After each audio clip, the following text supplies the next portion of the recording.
All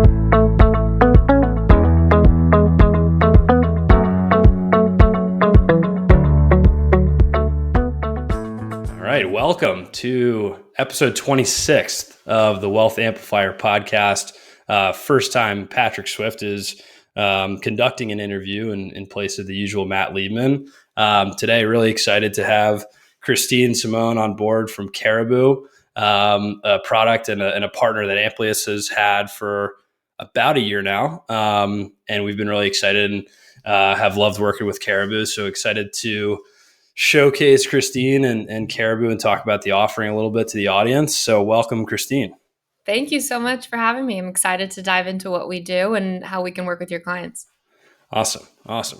So I figured, why don't we kick it off by just talking about, and I'll have you do it since you're more equipped to than I am, just what Caribou is. Absolutely. So, we'll get into my background a little bit too, but coming from the healthcare side, from a business perspective, really taught me the implications of healthcare on retirement planning, on making sure you don't outlive your money, on also just living a better quality of life by not worrying about your healthcare coverage or your healthcare costs. And what I really quickly learned was that there really isn't an unbiased, objective resource that exists, much like a financial advisor or financial planner exists to plan for your finances. There didn't really exist that for healthcare.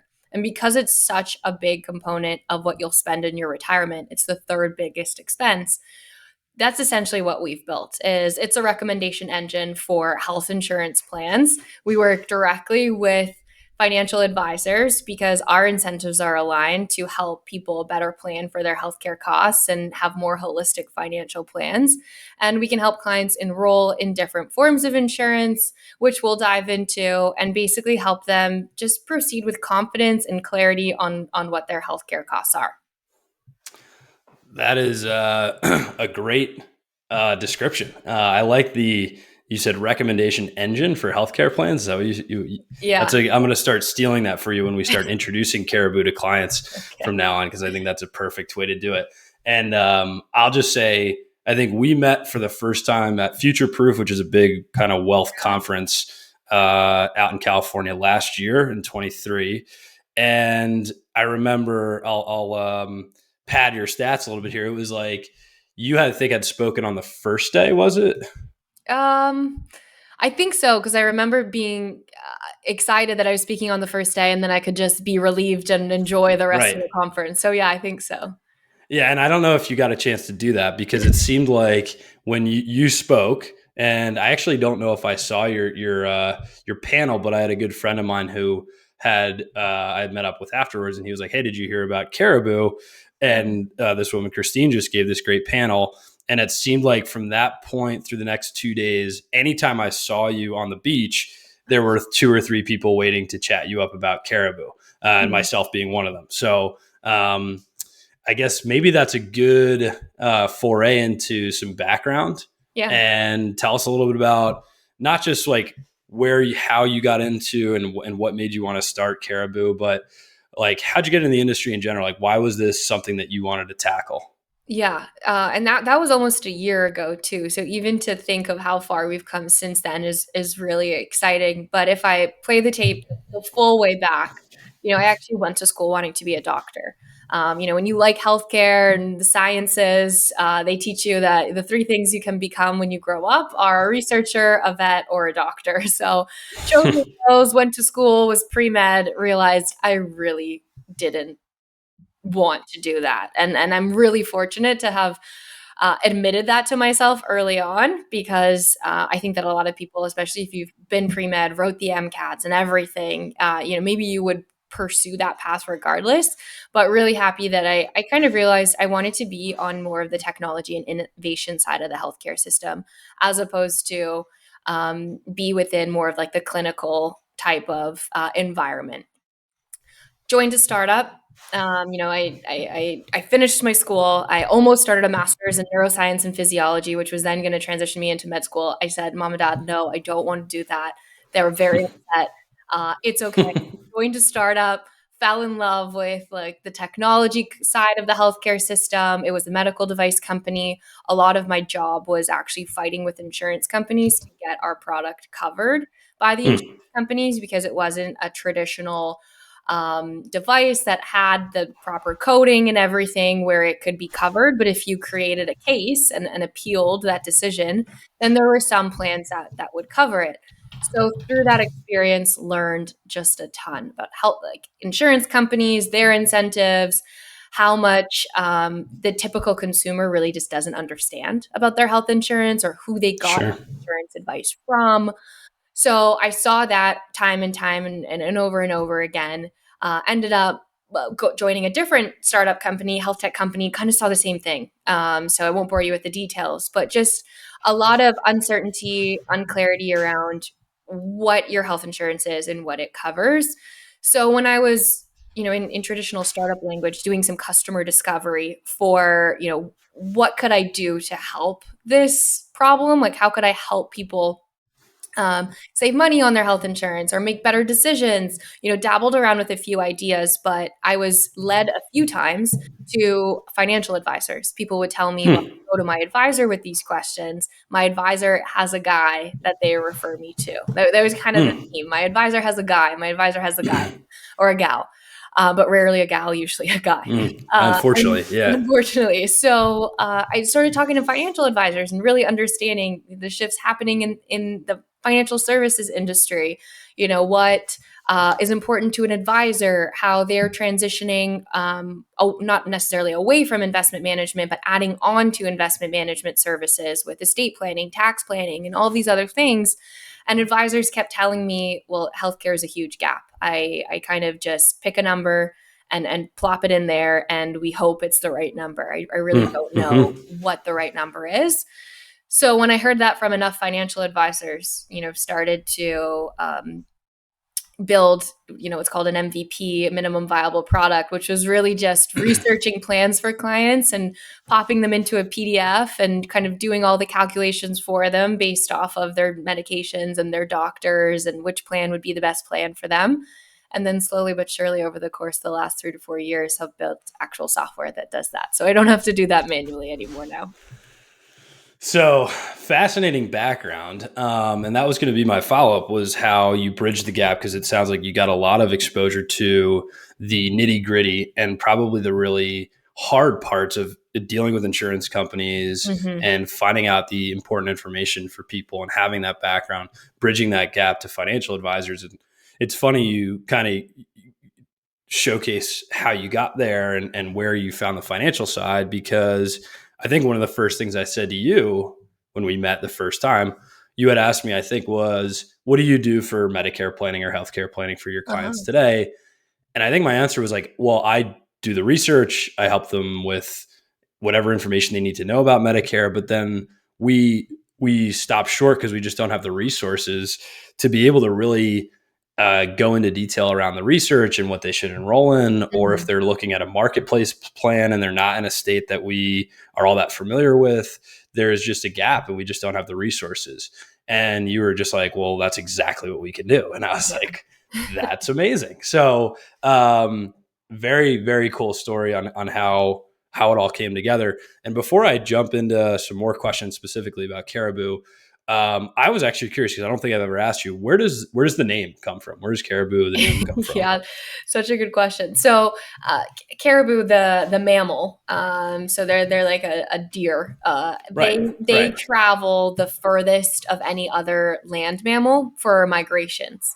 So astrologically, and I'm not like a huge star sign person, but astrologically, they're known to be guides because they travel so far. And so we are Got guiding it. people through the healthcare system, helping them understand their options, finding the most optimal place for them to land, just like kind of caribou are known to do. So that's where it comes from. That makes sense. It's a perfect name in that case. Um, so tell me a little bit about, I guess, when you guys first started, right? And you were trying to get a minimum viable product, if I got that right, the Yeah. MVP created. What kind of hurdles, and then what did you have a point where it was like, okay, we really have something here, and now I need to get the message out and make sure that the product works. Like, tell us a little bit about the early days and how you've built, the product into what it is today. Yeah, I think the biggest hurdle was understanding the financial services industry. Like I was learning as the plane was taking off the runway, so they say. I knew nothing about being a financial advisor. I hadn't even worked with one myself, so there was a lot to learn about the industry and what was important to the advisor, what their incentives were, why they want to do right by their clients. I asked a lot of stupid questions. I Googled a lot of acronyms that they would tell me that I had no clue what they meant. So I think that was like the biggest hurdle. And it was very humbling to be put in a situation where I was the expert in healthcare in the conversation or in the Zoom room, because I started this in 2020 at that peak pandemic. Mm-hmm. I was the expert in healthcare, but I knew nothing about financial services. So that was Right. kind of hurdle one for sure. Because with that came to, we had no brand, no reputation. If an advisor is going to trust us with their clients, why would they trust a small little startup that's, just getting off the ground, that hasn't worked with many advisors? We would often get asked the questions, how many people are on your team? How many other advisors do you work with? How much money have you raised? Things like that signal Mm-hmm. reputation and stability, which I totally understand. But as an early stage company, you need those first few customers to take a chance on you and take the Right. risk that comes with it. So I think those two things were definitely the biggest hurdles, at least from getting the business off the ground. Because once you start to get customers, you get more product insights, more learnings from clients, from the advisors, and then building a product that people actually want becomes a lot easier. Now, I'm not technical, so we did have to hire engineers to actually code the platform and really build it from the ground up. But you can't build that without the actual industry insights and customer feedback. And so the very first hurdle was definitely just getting people to trust us. Yeah. And did you find, it makes a lot of sense. Did you find, I guess, what was the time that elapsed between, I think I have something I can now roll out, and the first few people taking the leap? I'm curious for your answer. I would imagine, because it was such a need that you clearly hit and capitalized well on for the financial advisor industry, that it couldn't Mhm. have taken that long, but maybe I'm wrong. Yeah, well, it depends what you quantify as long, Sure. right? Right. I guess in a startup, a day feels like a year sometimes, and the Yep. reverse. So, in many ways, it feels like I've been at this longer than 4 years, but also a lot less time than 4 years. It Hmm. took probably in our first year, we maybe had 5 to 10 RAs that were willing to trust us and help us really build out the initial product by giving us their feedback. But there was also like this in between phase where after the first 10 who knew we were mostly just offering like consulting services, after Sure. that, we sort of built like a user interface that made it seem like there was software running on the back, but there was, a 3 to 5 business day turnaround, which we still have in place today because it gives clients and advisors the appearance that we're really personalizing things, which we are. We still have someone manually reviewing every recommendation that's made, but a Mm. lot of the work is done by the computers. Sure. So that kind of window of how much time it would take us with every single client slowly shrank and shrank and shrank and shrank, at which point we were able to onboard more and more and more advisors. So we work with hundreds of firms now, thousands of advisors now. We wouldn't have been able to do that from day one just because of the manual component of the product. And I would, if I did it all over again, I would do it the same way because we were able to tweak things really easily, get this piece of feedback in the morning. By, next day, the product looks a little bit different to get feedback on that from other users. So it really did work to our advantage. Yeah, that's great. I mean, it makes sense having a cast that believes in you a little bit, and somebody Yeah. to provide that feedback is, it's a two-way street, I suppose, when you're trying to get everything launched.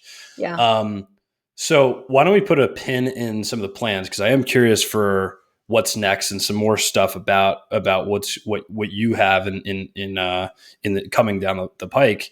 And more focusing back on Caribou as a product for the clients. Yeah. Um, So as we mentioned at the top, and just to reiterate, clients of Amplius have access to Caribou and your guys' expertise in software through us as a client of ours. A handful of our clients have already experienced the wonderful nature of Caribou and all the great work you guys do. And far more will be able to experience it as we continue to have opportunities with clients. But take us through, obviously I can speak to it, but take us through what it looks like. If I'm turning, let's say 65 and I've just retired earlier this year and I talk to my financial advisor and I say, I need to enroll in Medicare. What do I need to know? What kind of plans should I be looking at? Should I come off my Cobra? All those kinds of things. What does it look like? Walk us through what a client experience is. Yeah, so let's first talk about life events. So when do these opportunities arise, which you just mentioned a few different ones all in one scenario, which can happen, which might be retirement, Cobra running out, turning 65. You might be moving to a different state. Maybe you've got a kid who's turning 26 and aging off your plan. Maybe you're going through a divorce or recently widowed. These are all what we call life events, or the government calls qualifying life events, QLEs, which enable you to switch your coverage.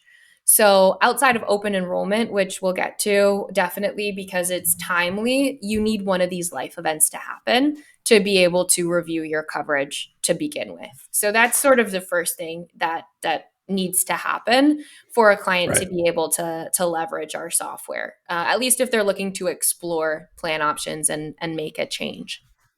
From that point, depending on the life event, that depends. Then you get into what options do you have available to you, right? Is it an employer plan comparison? Are we looking at Cobra against the Marketplace, also known as Affordable Care Act compliant plans or Obamacare? Or are we looking at Medicare for a client over the age of 65 or because they qualify early because of a disability? So now that like the decision tree is getting, as you can see, it's going through your head like more and more complicated. And then depending on the type of coverage they need, they will complete a series of questions on our platform for us. So we need your medications, we need your doctors, what pharmacy you go to, any hospitals you want access to, your income, in some cases up to 2 years back, because for Medicare, they're going to price your premiums based off of 2 years back income. Or for the Marketplace, they do it for your current year or the plan's current year income. We need some information. Do you have multiple addresses? Do you travel a lot? Are you comfortable being restricted to a plan that's going to keep you hyper-localized to your geography, or do you want more flexibility in seeing doctors across the country? Do you have any insurance carriers you like to work with or don't like to work with? Maybe you had a bad experience with somebody. So it's a pretty robust profile. Most times, if you're a first-time client of ours, it might take you 20, 30 minutes, depending on the size of your household, to fill that out. If you ever return in the future, it should take you 2 to 5 minutes to update anything. So it's just that initial kind of data entry that is a little bit time-consuming.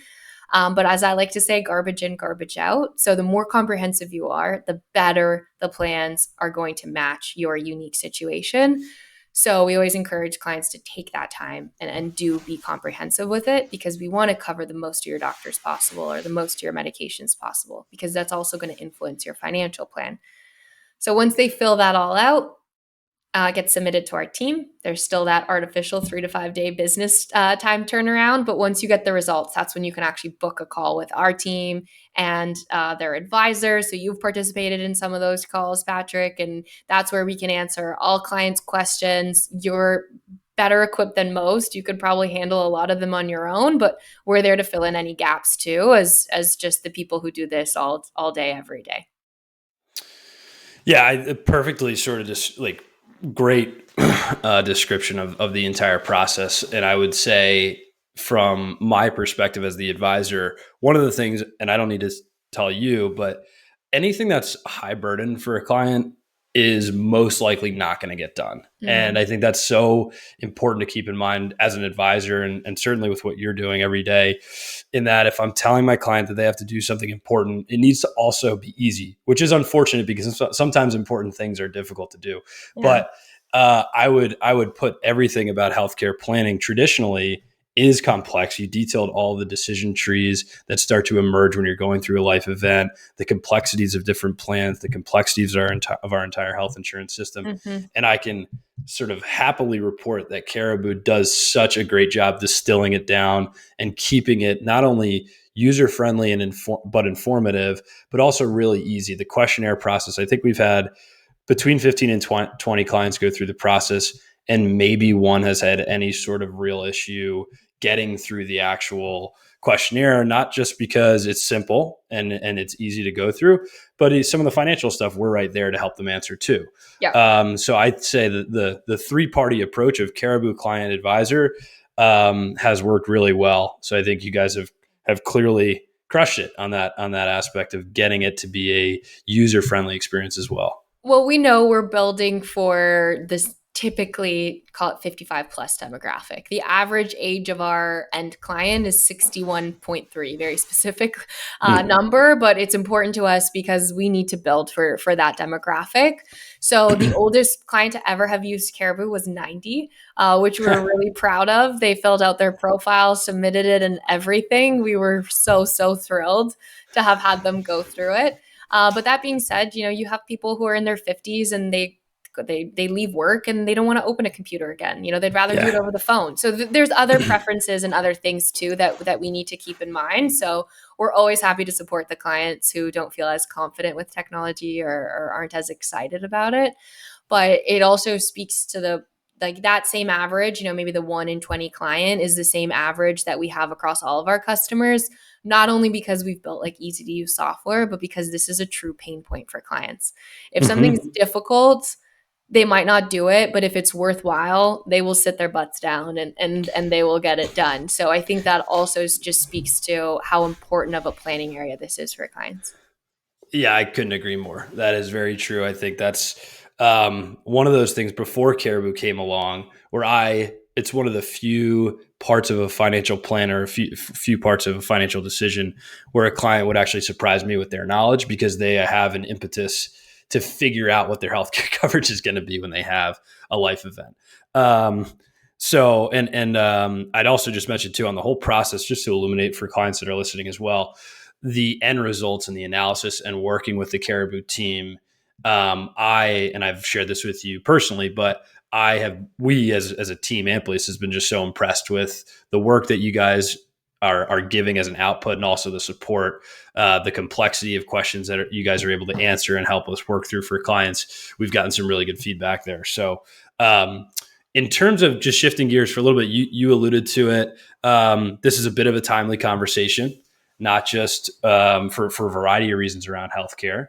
Obviously, a lot of employers tend to have their open enrollment benefits around this time of the year. So those are conversations we're often being proactive about for clients. But it's also Medicare open enrollment coming up right around the corner. And there's been some changes and there's some important stuff going on. So why don't you tee up some important items? I know we spoke about this internally a few weeks back, but would love to have you illuminate that conversation for the audience. So we're recording this early October. Open enrollment for Medicare is from October 15th to December 7th. For the marketplace, meaning anyone under the age of 65 that doesn't have employer benefits, it's November 1st, and then it runs in most states until January 15th. But if you want a plan effective for January 1st, you've got to enroll by December 15th.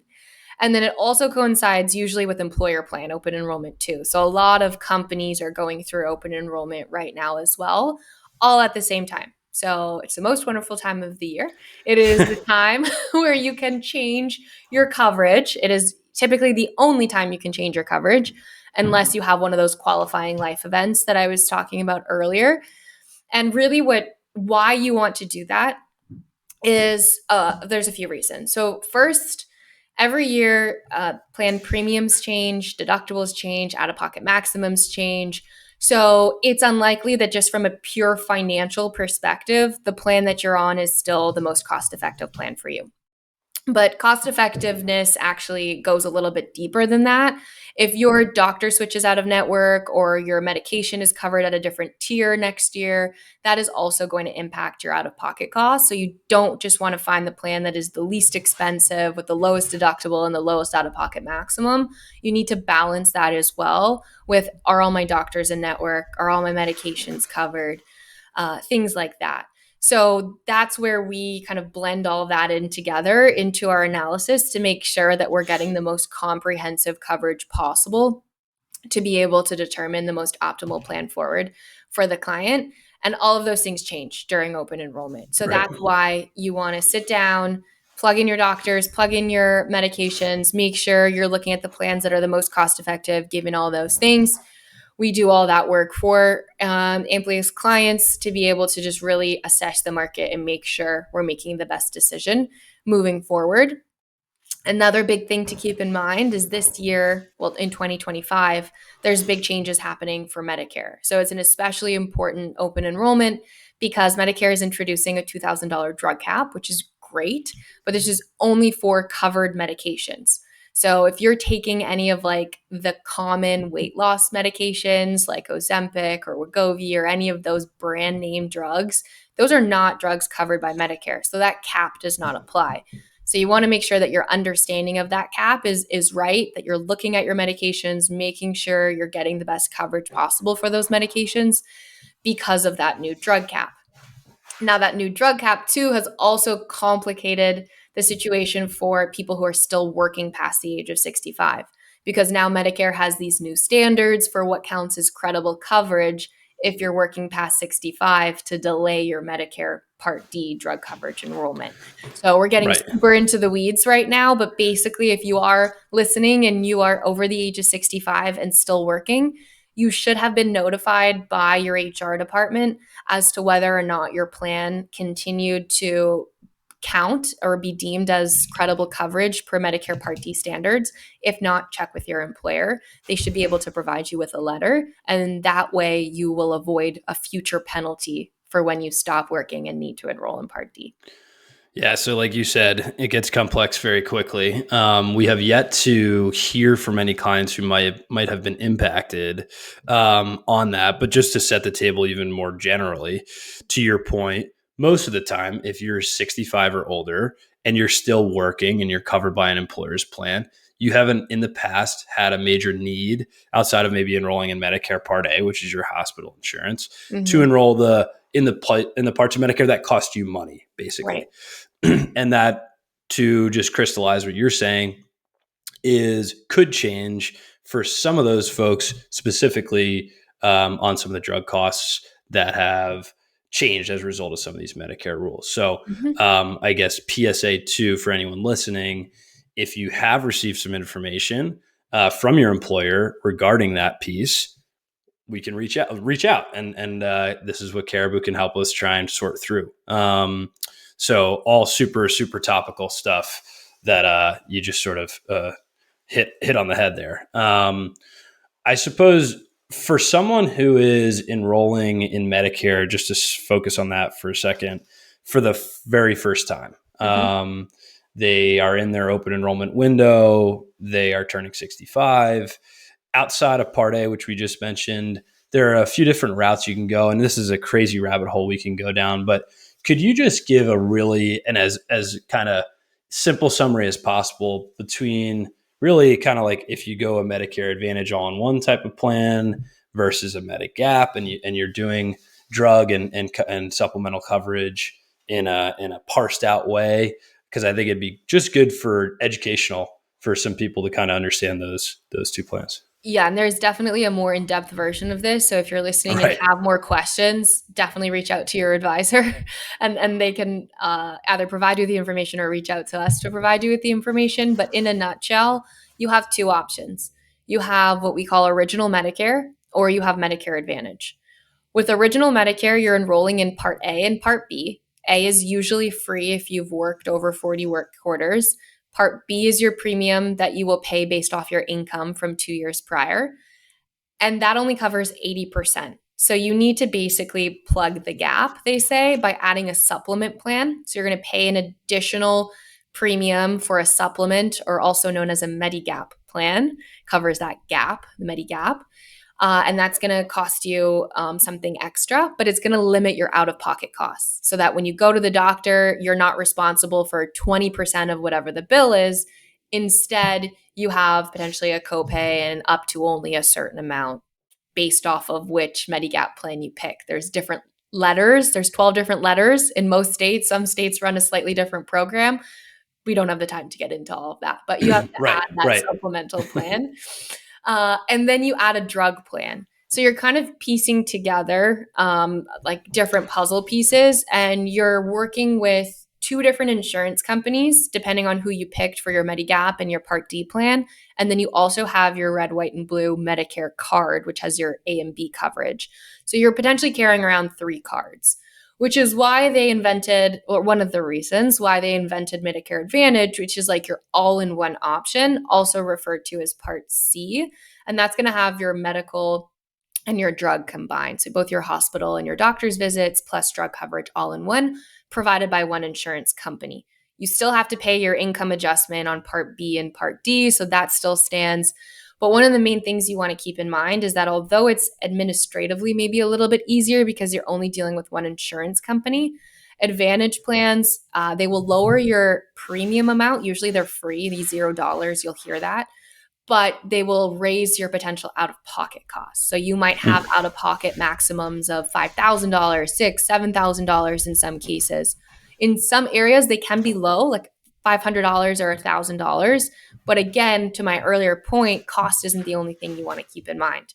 You want to keep in mind, can I go see all the doctors I want to see? Medicare Advantage plans have these networks, whereas with original Medicare, you can go see like 99% of doctors in the whole country. Also, Advantage plans have higher rates of denials for services or prior authorization required. So there's sometimes a lot of extra hoops you have to climb through. Again, the benefit might be that you have lower premiums or that you get vision and dental services, which some people really like having.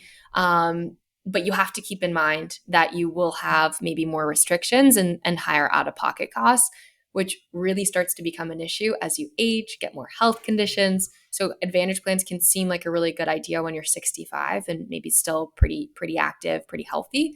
But over time, that might change. And once you enroll in an Advantage plan, this is the last thing I say, I'll promise, it's hard to go back to original Medicare. You'll go through medical underwriting. So you want to be thinking long term, I guess, is my closing statement there. No, perfectly summarized. And I almost, as I was asking you the question as we were coming up on 30 minutes, I was like, maybe we should ask this question earlier. I'm like putting you on your heels. No, perfectly said. And that last piece too, I think is just such an important one, because as you're getting older, if you decide that Medigap is really a better decision for you or a better coverage point for you for a variety of reasons, it's going to be a little bit more difficult and maybe more costly because you'll have to go through the medical underwriting like you just mentioned. So there are pieces, like you said, I think it's why Caribou exists, right? So that's why we can help figure out what decision to make. I know we're a little over 30 minutes. We'll go a couple minutes if that still works for your schedule. I'm curious and with complete apolitical intentions here, just kind of curious. Obviously, we are in an election year. If you haven't heard, if the audience hasn't heard, I'm sure that's a big news for everybody. But we're just a few short weeks away from that election. And I'm just curious, is there anything, obviously the Inflation Reduction Act and some of the most recent changes we were just talking about with Medicare have already been enacted. Is there anything that you're looking at or policy proposals that you're privy to that you think could reshape things? Or is that sort of just, hey, it's mumbo jumbo. I'm sure there will be changes, but it remains to be seen based on what shakes out with the election. I'm just curious, since you're so close to the industry and the changes, if there are things that you're really keeping your finger on as we're getting close to the election. Yeah, so the changes to Medicare Part D drug coverage is a result of the Inflation Reduction Act, and there's still more to come. So if you're following kind of the healthcare policy as it's been part of the election, you might have heard, now we can negotiate prices for drugs, starting with 10 medications and 15 and then 20 and further expand. So this is a long plan, or, there's and it's hard for one single administration to really see it the full way through because it Right. spans over so many years. So I wasn't even certain that we would see the drug cap happen in 2025. Sure. And by no means am I saying it's a guarantee that we'll continue to see this ability to negotiate drug prices directly with Medicare for the foreseeable future into 2029. But that is at least what's happening as of the plan as it stands today. I think that any policy that reduces, costs for consumers is great. But where you're taking away from one thing, definitely you have to be cautious of what might happen in response. And Right. so, if we were recording this in a week, maybe we would already have the answer to this, but we're expecting that we're going to see a change in Part D premium costs as well as just the cost of drugs generally because of the cap that's introduced. Because you're limiting the profit to the insurance companies, right? So how are they going to adjust for that moving forward? There's some laws that keep their ability to increase prices in check, but we don't really know what that's going to be like just yet. So there's nothing like major warning signs that screams at me, at least over the next year. If there is a change in administration, then maybe we can expect more shakeup. But Sure. then I think as it stands right now, we're steadily creeping towards reduced drug prices for consumers, which is a good trend. Would agree with that, and I think we could certainly have a part two at some point of this Yeah. episode and talk through all the complexities and all the nuance of some of those policy decisions and why they can sometimes have unintended consequences and all that kind of stuff. But I think we'll finish on more of a positive note, more of a light note. Yeah. Generally, we like to ask anyone we've interviewed about things that they're passionate about. So, as the title of our podcast is so aptly named, the Wealth Amplifier, we like to ask what causes, what types of things are you passionate about that you would like to amplify on the podcast, if you have any. Well, hopefully it shined bright and clear. Kind of everything that I'm passionate about on the healthcare side. I think going back to the origin story, the incentives are really the biggest thing.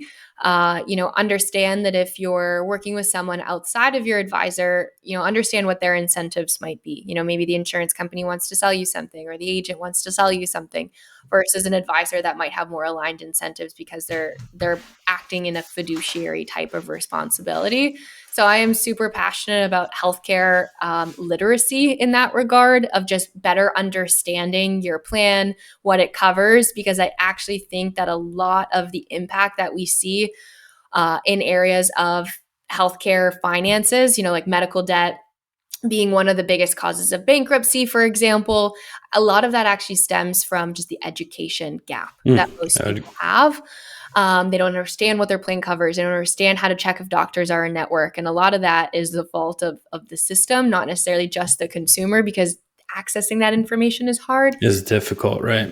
But definitely there's more work that can be done from the consumer to really help mitigate a lot of that downstream effect of potentially suffering from all those healthcare costs in the future. So if we can increase the healthcare literacy that we have, that's something that we're trying to do every day with clients. That's why we want to talk to clients, meet them, understand, where they are in understanding their plan. With everyone, just so that we can get them to a certain place where they can make some of those smarter decisions when they need to, because we won't always be there to help them. Makes sense. I am aligned with you on that and can empathize for sure that I think a lot of our financial planning related retirement crisis issues that are pervasive in our country right now just do unfortunately come from a lack of understanding, a lack of education, and our healthcare insurance marketplace is absolutely right in that vein, if not at the top of it. So with that, I guess I'll conclude. Again, we are very proud to have you guys as our partners. We've been thrilled and so impressed working with Caribou. Thank you for all your work. Thank you for creating Caribou in a market that clearly needed it. And thanks for coming on the show and sharing so much insight with everybody. Yeah, thank you for having me and wanting to amplify the work that we do. It's really been a pleasure working with you guys, and look forward to meeting more of your clients. We appreciate it so much. Thanks, Christine. You're welcome. See you.